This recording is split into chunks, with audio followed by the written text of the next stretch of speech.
공자의 말씀을 담은 논어 안연편에는 공자와 제자 자공이 정치에 관해 일문일답하는 것이 나옵니다. 자공이 공자에게 묻습니다. 정치에 뭐가 중요합니까? 공자가 답합니다. 식량을 풍족히 하고 군대를 준비하고 백성들에게 신뢰를 받는 것이 가장 중요하니라. 자공이 묻습니다. 이 세 가지 중 부득이 하나를 포기해야 한다면요? 공자는 꼭 버려야 한다면 군대를 버려야 하느니라 하고 답합니다. 자공이 또 묻습니다. 식량과 신뢰 두 개가 남았는데 이 중 부득이 또 하나를 버려야 한다면요? 공자가 답합니다. 부득이 하나를 또 버려야 한다면 그땐 식량을 버려야 하겠지. 자공이 묻습니다. 그렇게까지 신뢰가 중요합니까? 공자가 답합니다. 군대나 식량은 없어도 다시 만들 수가 있다.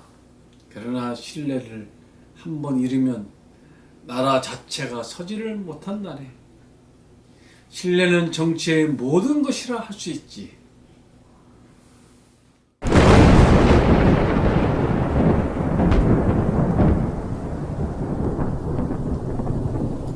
(2500년) 전 왕조 시대인데 신뢰를 강조했더니 와, 정말 놀라운 일입니다.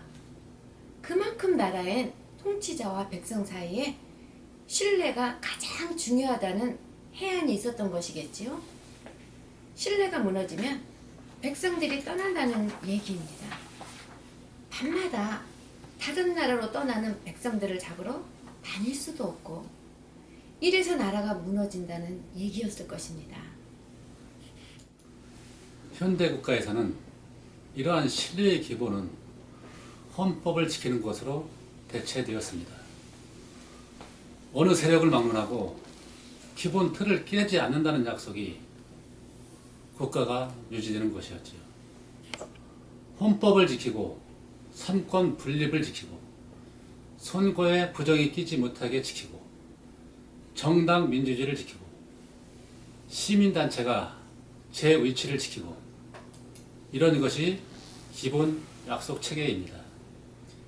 개인 간에도 계약을 위반하면 소송 대상이 되듯이 국가 내 제정파들 사이에 기본적인 약속이 깨지면 거기서부터는 야만의 시대, 즉 만인 대 만인의 투쟁 시대로 엉망진창이 되어버리는 것이었지요. 우리 한국 사회도 어느 때부턴가 야금야금 기본틀이 무너지고 있었습니다.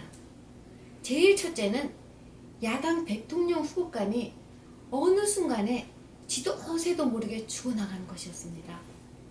신익회가 그랬고 조병옥도 선거를 치르다 죽는 것이었습니다.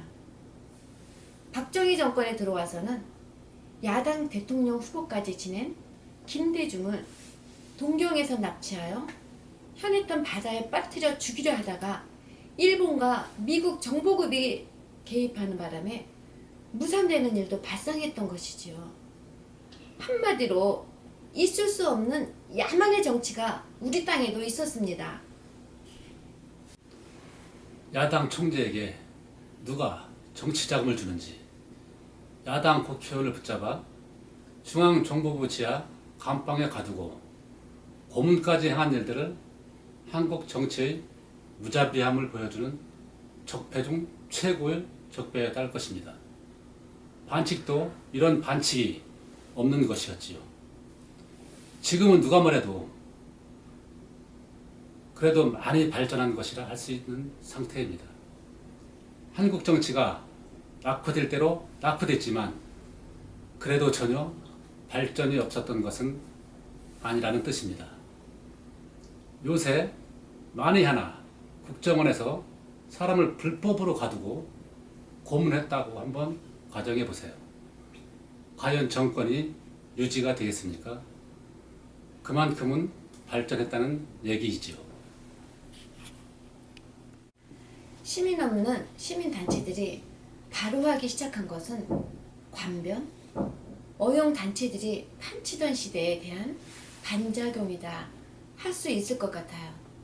어용 단체나 가짜 시민 단체들이나 한국의 전통적 우파나 좌파 모두 할 말이 없을 것입니다.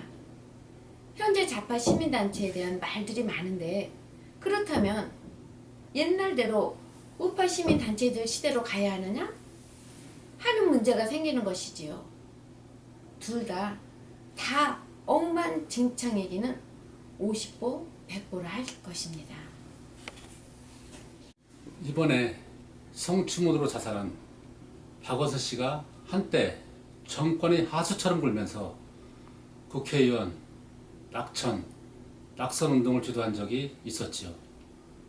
소위 우파 세력들이 그동안 파행적으로 해먹었으니 이젠 우리가 주도할 때가 됐다. 그래서 했을진 모르겠지만 저는 그때도 지들이 무슨 권한으로 낙천, 낙선 기준을 세운단 말인가 했던 것이 기억이 납니다. 이런 게 다 월권이고 공작이지요. 시민 몇 명밖에 없는 시민 단체들이 정권의 비호를 받아가면서 자기들 반대편에 서 있는 정당과 정치인들을 마녀 사냥하는 것은 정말 눈뜨고 못 봐줄 일들이었던 것입니다. 못된 시어머니한테서 그대로 배운다고? 맞으면서 배운 못된 짓들을 좌파든 우파든 마냥 반복한다는데 우리 정치에 비극이 있다고 저는 생각합니다. 너네한테 당했으니 우리도 한다? 언제쯤 이런 악순환에서 벗어날 수 있을까요? 언제쯤 정상적인 경기장에서 정상적인 멋진 플레이어들을 보는 정치 선진화가 이루어질까요? 유신 시대 때는 선거 자체를 아예 없앴습니다. 체육관에서 99%가 찬성하는 북한식 선거를 그대로 흉내내는 일도 부끄럼없이 한 것입니다. 지금의 문재인 정권도 너희들도 과거에 이렇게 했잖아 하는지 모르겠습니다. 그러나 박정희 정권이 그래서 무너졌듯이 문재인 정권도 똑같은 짓을 한다면 안 무너질 수 없는 일이 될 것입니다. 국가의 기본 약속 체계가 무너지면 나라꼴이 엉망진창이 되는 것입니다. 세우기는 어려워도 무너지는 것은 한순간입니다. 현재 대한민국에 대하여 많은 사람들이 걱정을 태산으로 하는 중입니다. 나라가 공산화되는 거 아닌가 하는 사람들도 많습니다. 문재인 대통령이 왜 이렇게 끌고 나가는지 알 수가 없습니다. 여러 소리가 난다는 것은 결코 좋은 일이 될 수가 없습니다. 문재인 정권과 더불어민주당 사람들이 깊이 생각해 주어야 할 것입니다. 어쩌면 그렇게 하나같이 국민들이 걱정할 소리들만 하는지, 과거 주사파한 것에 대해 전향을 했느냐 하고 물으면 젊어 한때 주사파한 적이 있지만 지금까지 주사파는 사람이 어디 있습니까? 한마디 하면 될 일을 끝까지 피하는 건 무엇을 의미하나요?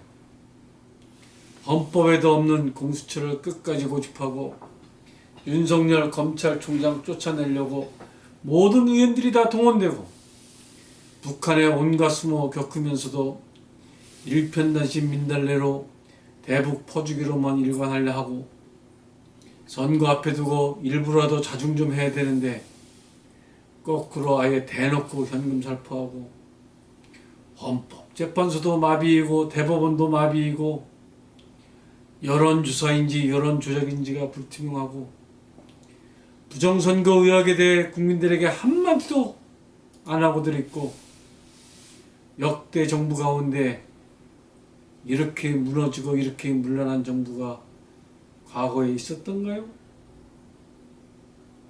사람이 먼저 다 얘기하고 기회는 평등하고 과정은 공정하고 결과는 정의로운 나라다운 나라를 만들겠다는 초심은 과연 스스로 생각할 때 지켜지고 있다고 생각하고 있는지요? 오늘은 여기까지 하겠습니다. 신뢰가 무너지면 모든 게 다 공념무리한 말씀을 드리면서 다음 시간에 다시 만나 뵙도록 하겠습니다. 여러분 구독과 좋아요, 응원 댓글 3종 세트 꼭 부탁드리겠습니다. 감사합니다.